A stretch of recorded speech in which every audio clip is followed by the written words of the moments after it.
Okay, and welcome to Dr. O's Supercast.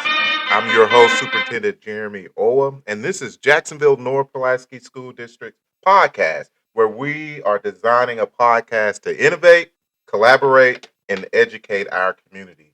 We have some great guests. We have more than one guest with us this today, and we have Mrs. Jennifer Jamison and Ms. Rachel Crow. How are you all doing? Good. Doing pretty good. Thank you for having us. You're Absolutely. welcome. You're welcome. So, before we get started, we're going to play a little game that I like to play with our guests. It's called This or That. All right. So, we're going to just jump right in. So, both of you will answer if you like this or if you like that. Okay. All right. So, do you start work or come to school? Would you rather come to school late or leave work or school early? So, would you like to come to work or school late or leave work or school early? You can go first, right? I would want to leave early. Okay. And I would probably want to sleep in and come in late. I know the feeling.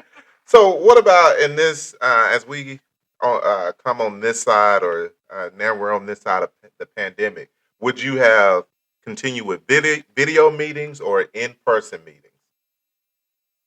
For me, in person, please. Absolutely. Yeah. Okay, win the lottery or land your dream job? Win the lottery. I'm going to say win the lottery. Okay. Few more. Would you rather receive emails or be involved in person-to-person conversation? Person-to-person conversation. Yeah. I am a complete and utter extrovert. Well, and I know that. I kind of feel.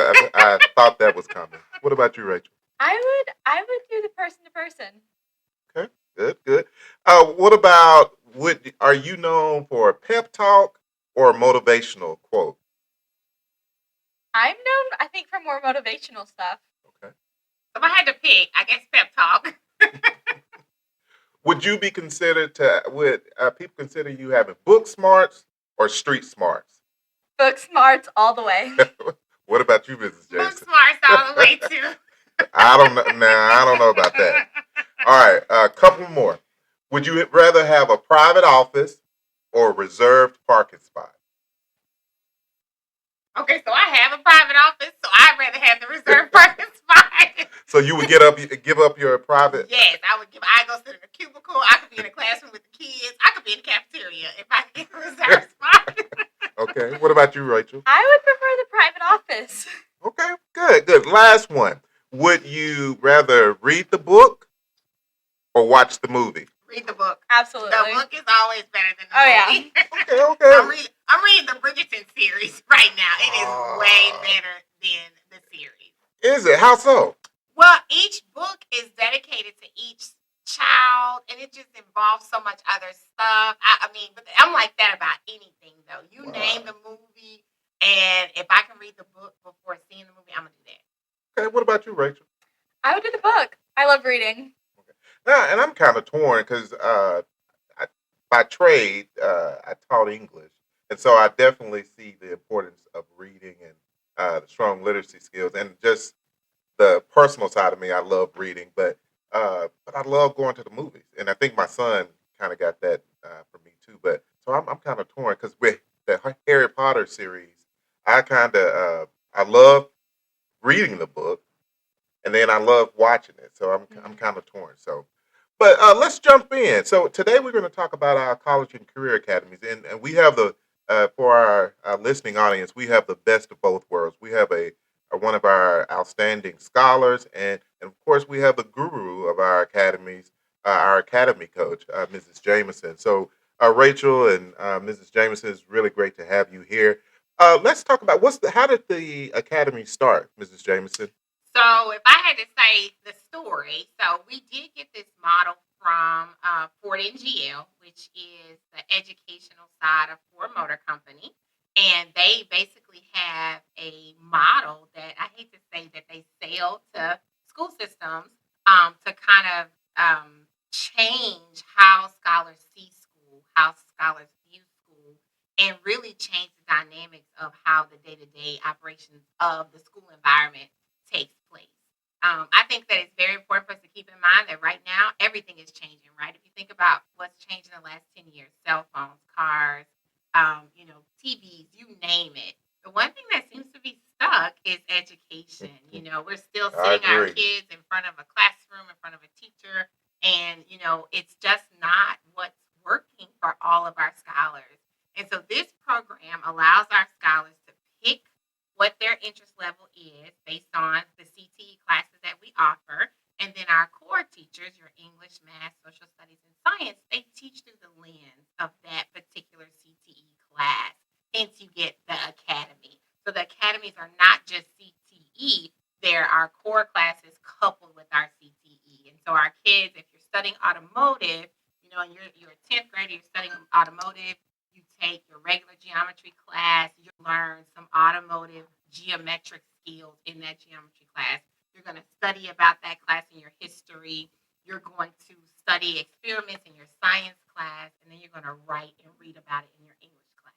So definitely pulling in the holistic view of school, in my opinion, which is something that is, of course, being out of high school over 25 years now, was something totally different from when I walked the halls of Jacksonville High I was going to ask about that, and but like I said, we'll explore your experience from then until now. Again, let me ask you this though, Mrs. Jamison. I've heard some individuals in the community who are concerned about the academies. They feel like the academies is another gimmick, another educational gimmick, and that it's really dumbing down the curriculum and not really preparing our young people for the next stage. So I want to get your opinion about that, and then Rachel, your thoughts about that too. I think oftentimes the spoken minority is the one that we hear the most from, Mhm. right? So ultimately, I can definitely see how a parent would see that, depending on where their child is in their academic career. But in my opinion, it actually opens up the floodgates for kids to develop what their interests are and then be able to stack whatever information they can surrounding that interest. And here's to keep in mind, it's something that I always tell our parents, our community members is this is just extra. This doesn't stop our AP scholars from going to AP classes and having that concurrent credit. This doesn't stop our band scholars and our choir scholars and our kids that are scholar athletes from participating in those extracurricular activities. So it really does add value to what the scholars are getting within their high school environment. I think we also need to keep in mind that even before COVID, we were seeing the numbers say scholars weren't going directly into college. They were taking gap years, they were going to work. And I think we had to move with that. How do we help our scholars that aren't planning to go to college right off?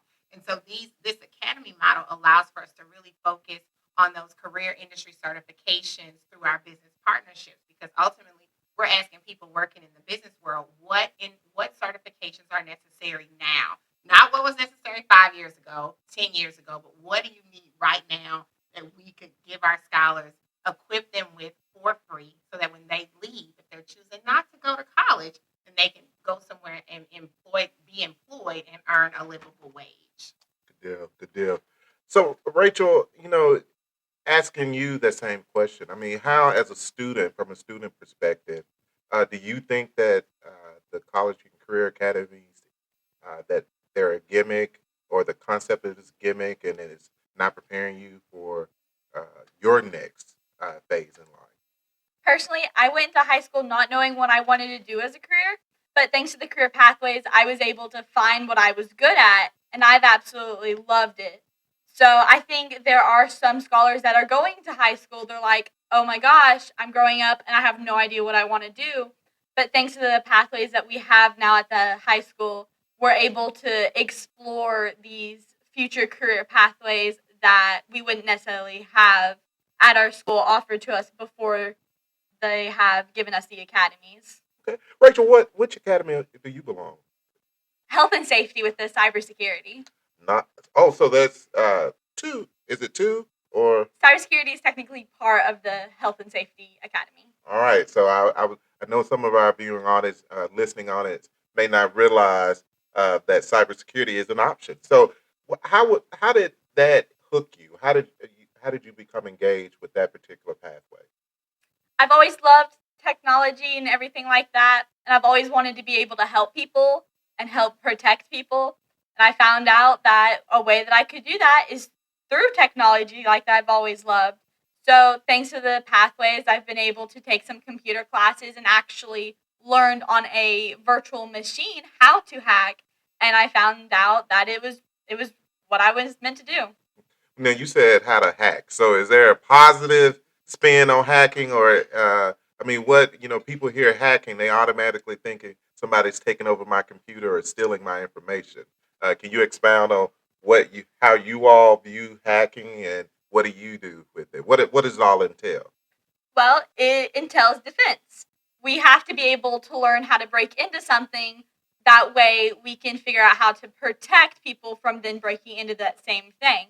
So, we'll have to learn Mm. how, or we are learning how to build up those defenses that we've broken into. Okay, I can see that. So you have to actually break into it so that you can put up the protective walls, or the actual, what do they call it, the cyber walls, or to in order to keep the bad hackers from actually being able to break into it. So let me ask you this though. Is it more lecture, or what are your classes like? Is it a sitting get? I mean, how does your teachers provide you the information, the instruction? In my cybersecurity class, it is 100% completely on the computers. There will be very little that you're not on the computers. You're not really getting lectures at all. It's all hands on, and you've got your teacher there to help you. Like if you get stuck on something, but a lot of it is relying on your peers to help you get through things. Working on being able to learn how to research to get certain information so you can move on in what you're doing or what you're hacking into or building up your defenses for. So a lot of it is just relying on your peers, your teacher there to help you, and you 100% doing it. Okay, thank you. So, Mrs. Jameson, let me ask you this, and Rachel, you definitely can chime in on this too. What I've realized, so many community members, our community members, and people outside Jacksonville community. They know we have these new buildings. They hear about Fort NGL, more so the academies, but they don't really know what we're doing, what we offer. So, what are some of the pathways? What are the pathways that we offer our young people? So we have the academy that we have. Of course, we have our freshman academy. All ninth graders come in, and we utilize that as a transitional opportunity because transitioning into high school is not easy, right? Right. And so they learn about within their time as a part of the freshman academy. They learn about all the academy options that we have, so that they can make an educated decision in the spring of their freshman year on which academy to go into. So we have the Health and Safety Academy, which includes our ROTC program, our cybersecurity, and our Nursing. nursing program, medical and med tech program. And then we have our sales, service, and marketing program, which does include our marketing, entrepreneurship, culinary and baking, as well as, I think that might be it. I'm sorry. So I always want to put in more. And then we have our BAD Academy, which is not bad at all. It stands for Building Automotive and Design. And this is really where we see a lot of our kids that are interested in maybe going into a training program post graduation. This is where we include welding and machinery and construction engineering and those type of programs. And so some of those, almost every automotive is in that as well. Every program that we have space on campus. So our kids have classroom space as well as lab space to do all of that, whatever engaging activities those teachers have, with the exception of our welding and machinery. We do partner with Arkansas State BB, and we send our scholars over there for 5 days a week so they can learn about welding, machinery, and things like that. Nice, nice. Mrs. Jameson, just from the description, I definitely, thinking and reflecting on my high school experience, that doesn't sound like the high school environment that we graduated in. And so, as a graduate from Jacksonville, Red Devil, Yep. That was um, me. how does it feel to come back, and what are some of the changes? So I will say, so I did take CTE classes while I was at Jacksonville High School. I remember taking keyboarding and computers, which was a lot different because now Many of them have laptops at their homes. They have TVs that interact with their computers. And we did not have that at my house.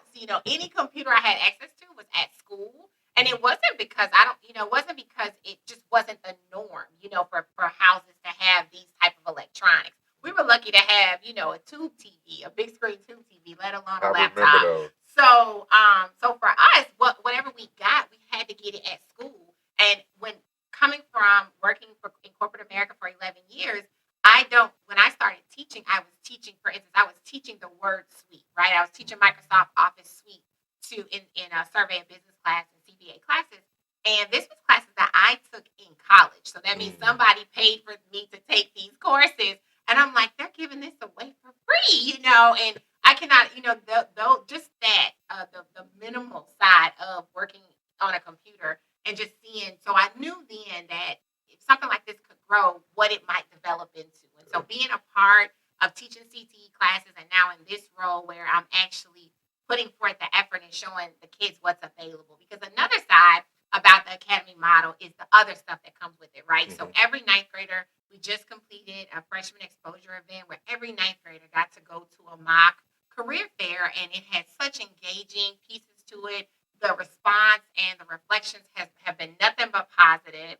We were able to take 129th graders downtown for that.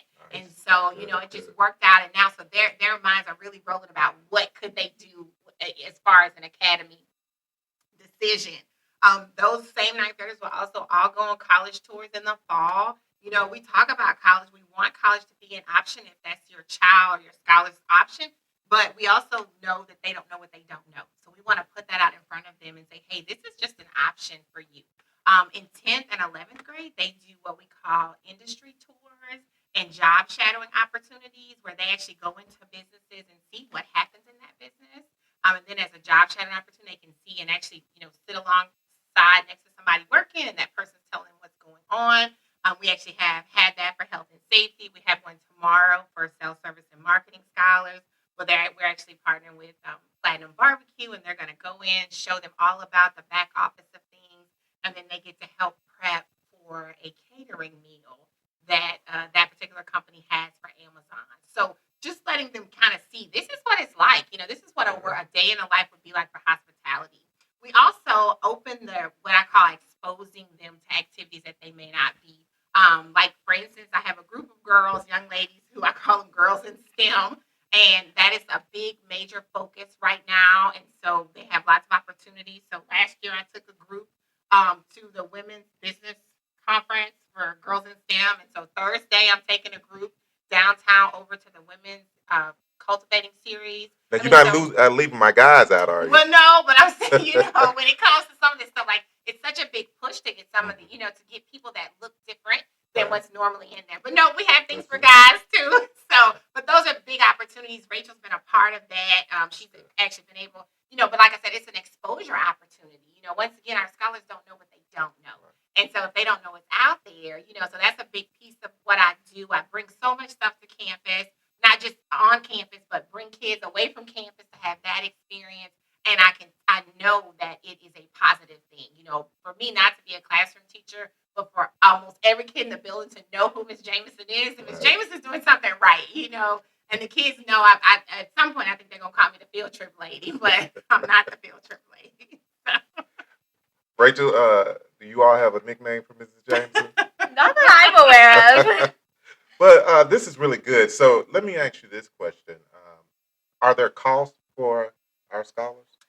Everything that I have been able to do for them, we have got for the cost of zero. And ultimately, when we do these kind of things, I often say, what can our scholars get from this?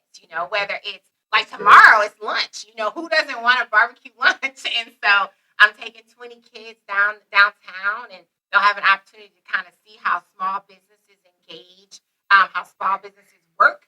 And they'll also get their hands dirty by actually doing some food prep, so just things and I'll help them with it too. That's what I told her. And but then I told her, I said, we gotta feed these kids. She's like, oh, we can handle it. So when you have those conversations with especially small business owners, they're able to say, oh, we can do it. And of course, large businesses can say it too. So that's exciting too. But ultimately, for everything that we've done, guest speaking opportunities that come where they come into the school, I'm actually preparing our freshman seminar classes for those that'll take place over the next 3 months.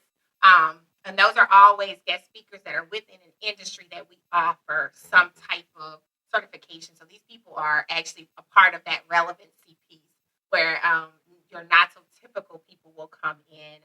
We'll do some virtual because I have some. I know people everywhere, so if I can bring them in virtually, we definitely learn how to do that and do it well.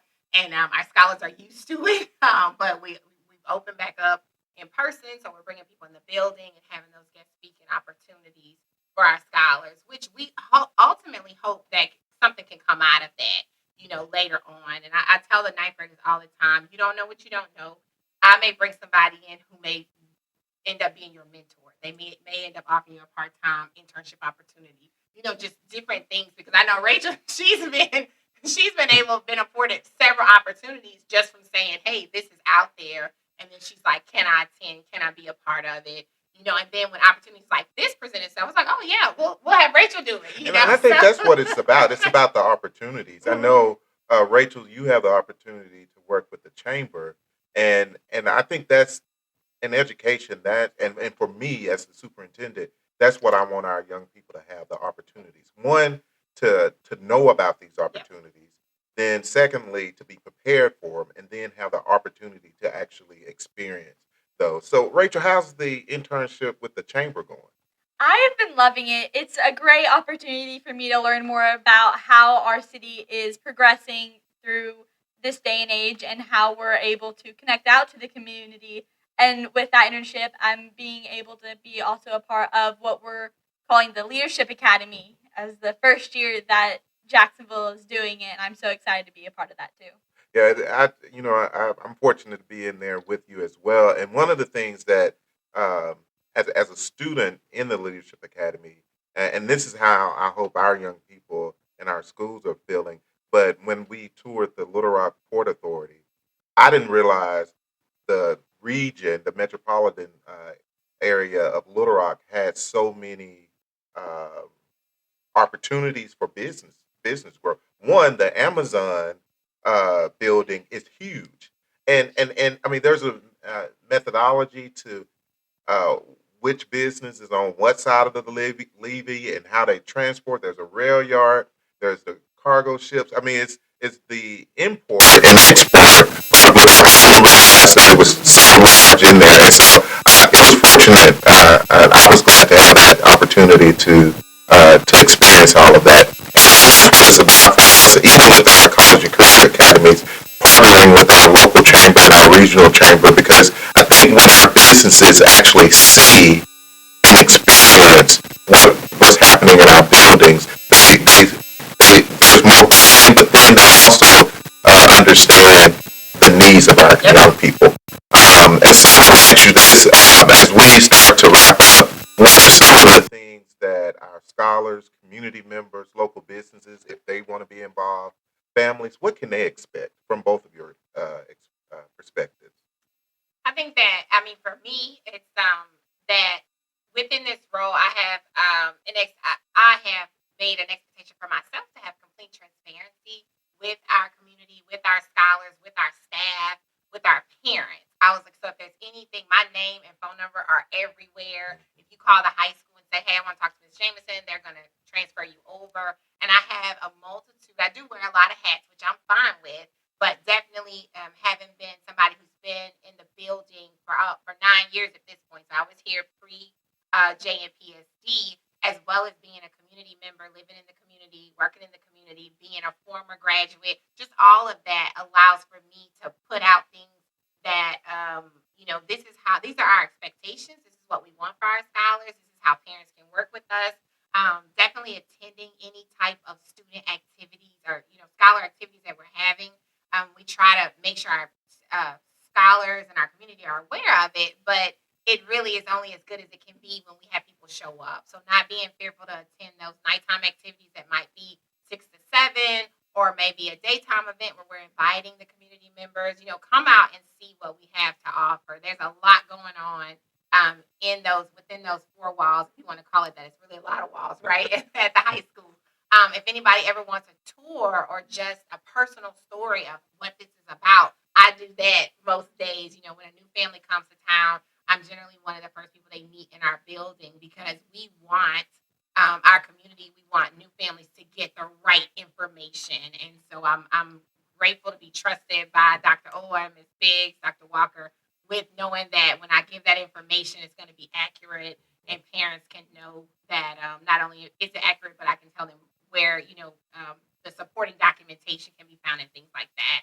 So complete transparency, knowing that school is school. School is happening. It's often easy to talk about the negative, but the positive so outweighs the negative in what we have going on in our district. I like that. I sometimes tell people that our school, especially our students, our scholars, are more than that test score Mm-hmm. or that letter Mm-hmm. grade. And it's so much more about the academics, the experience, the hands on experience, learning those soft Yep. skills.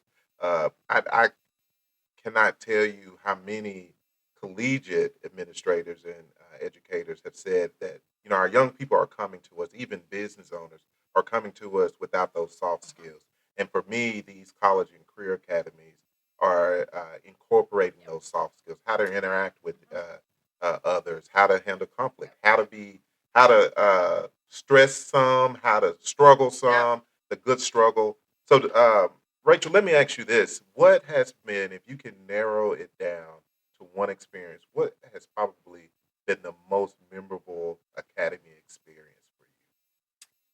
I would have to say what we call in cybersecurity what our demo day, where we've been able to go out and show businesses and colleges our skills that we've learned through cybersecurity, and they have been able to reach out to my cybersecurity teacher and get our information and send us college stuff, and we've been able to Nice. get our names to these businesses and colleges that are now like, hey, I need this kid's information so I can have them in my college so I can teach them for the future. Nice, nice. I heard, and I wasn't able to attend demo day, but I heard from outside of Jacksonville how great it was. A lot of the university personnel who attended in state from our state department of education talked about how well it was, and they were really impressed with our students. So that was really great. So as we end, I always, there's a huge literacy push here in Jacksonville because we want all of our young people to leave us on or above grade level.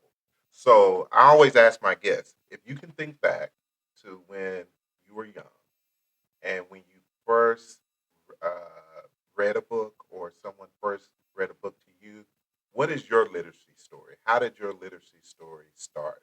And what was the aha or the most memorable literacy experience that you had?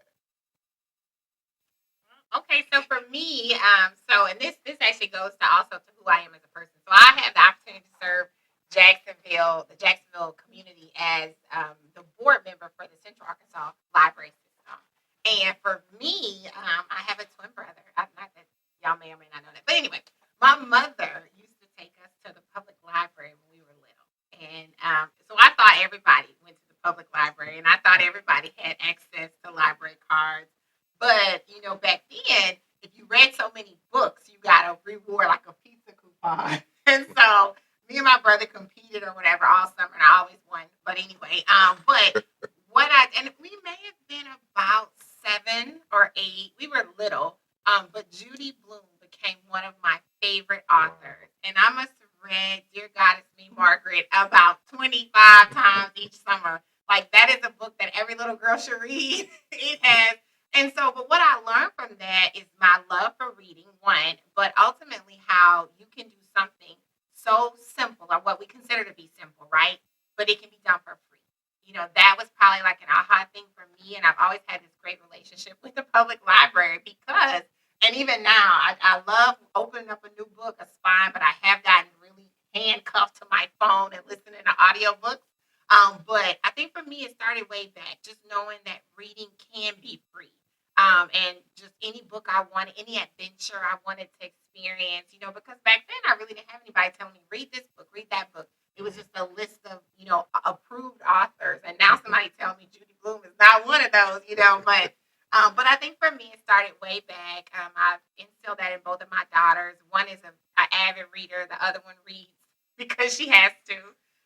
But my avid reader is my youngest, and we share. Now she's at the point where she's 16, so we share books and we share stories and we share magazines. And so now it's like a Nice. family thing. It's like, oh, did you read this? And some of the stuff I'm not sure that I want her reading, but at the same time, I want her to have an open mind and again explore. You can explore so much Much. through reading a Yeah. book. Because there's a lot of places I'll probably never visit in life, right? But if I open a book about it, I kind of can get that idea of what this is like and what's fun and what's not. And so for me, it started many moons ago. I'm always reading more than one book. Right now, I'm reading two. And I've just now gotten to the point where I don't combine the characters. So I'm getting good at reading two books at one time. But like I said, for me, it started a long time ago. I'm so excited about being an educator and then, of course, working with the Central Arkansas Library. Yeah.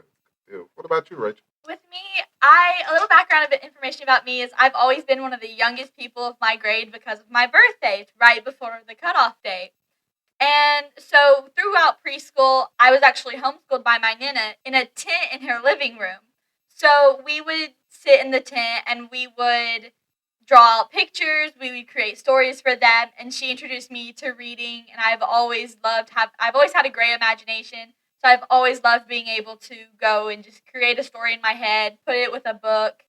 And then I was also able to grow up going to the library very frequently, and she would take me there for little kid study groups, and we would take my childhood friend I've known since like forever, and we would just have a blast with like little study book readings. And I've always just grown up in a very very loved manner when it comes to reading. Well, thank you. And thank you both for sharing your literacy story. And thank you for joining me to talk about the Jacksonville North Pulaski School District College and Career Academies. It's been a very quick 30 minutes, Yes, thank you for but I really having us. appreciate you all and hope that our listening audience learned more about the academies. And as we continue to build the futures of all of our scholars every day, you can definitely be a part of it. And so if you need Mrs. Jamison's contact information is located at www.jnpsd.org. And with that, have a great day.